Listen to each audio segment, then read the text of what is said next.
आज हम लोग इसके बारे में बात करेंगे कि लोन लेना सही है या गलत है। तो इसके लिए हम लोग दो केसेस देखेंगे, एक अनिल का और एक शांति का। तो अनिल जो है वो एक व्यापारी है और शांति जो है वो एक छोटा किसान है। तो अनिल को एक ऑर्डर मिलता है कि मुझे 2,000 जूते जो है वो एक महीने में बना के दे दो। पर अनिल के पास उतने पैसे नहीं होते हैं कि वो सारी व्यवस्थाएं लाए, फिर लेदर खरीद के लाए और लोगों को हायर करे। तो क्या करता है कि वो लोन ले लेता है।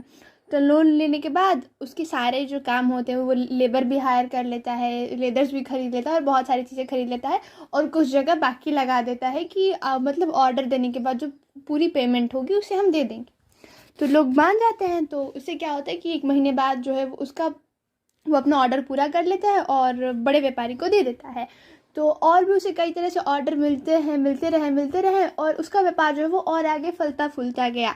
तो देखा जाए, अगर अनिल जो है वो ऋण नहीं मतलब लोन नहीं लेता तो उसका व्यापार जो है वो और आगे नहीं बढ़ता, क्योंकि उसके पास उतने पैसे नहीं थे कि वो सारे मतलब जो पूरा जितना भी ऑर्डर आ रहा है उसके पास उसकी वो पूर्ति करे। तो यहाँ पर अनिल के केस में ऋण जो है वो उसके लिए फ़ायदेमंद हुआ, उसके विकास का कारण बना। क्योंकि अगर ऋण नहीं लेता तो वो पूरा ऑर्डर कंप्लीट नहीं कर पाता। तो अब हम लोग शांति का किस्सा देखते हैं। तो शांति जो है वो एक छोटा किसान है। तो वो अपने खेत मतलब उसके पास 2 बीघा ज़मीन है। तो वो खेती करती है और इस बार खेती की है, पर उसके पास सिंचाई करने के लिए या फिर खाद डालने के लिए पैसे नहीं हैं। तो वो ऋण लोन लेती है और लोन लेने के बाद वो सिंचाई भी करती है और भी खादें डालती है, मतलब सारी चीज़ें डालती है ताकि उसका फसल अच्छा हो। पर मौसम ख़राब होने के कारण उसका फसल जो है उस साल ख़राब हो जाता है। तो फिर वो अगले सीज़न में वो फिर लोन लेती है ताकि उसकी फसल अच्छी हो। तो वो फिर से बोती है, वापस से करती है, मतलब खाद और डालती है, सिंचाई करती है, सब कुछ करती है। पर इस बार उसकी फसल उतनी अच्छी नहीं हुई होती है।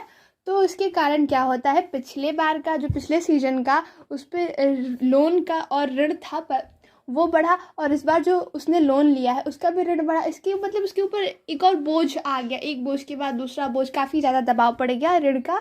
तो वो क्या करती है, इस ऋण से वो अब छुटकारा पाने के लिए वो अपने ज़मीन का एक छोटा सा हिस्सा बेच देती है।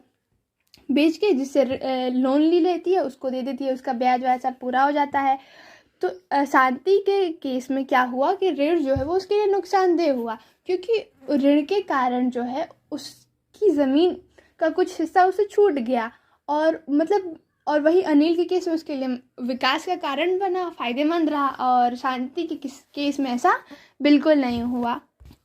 तो एक और कारण है, क्योंकि शांति का जो काम है वो सीजनल है, वो सीज़न पर डिपेंड करता है, इसलिए घाटे होने और फ़ायदे होने दोनों की कोई प्रोबेबिलिटी है, दोनों की है। पर अनिल का किस्सा जो है उसमें काफ़ी मतलब हद तक है कि उसे फ़ायदा ही होगा।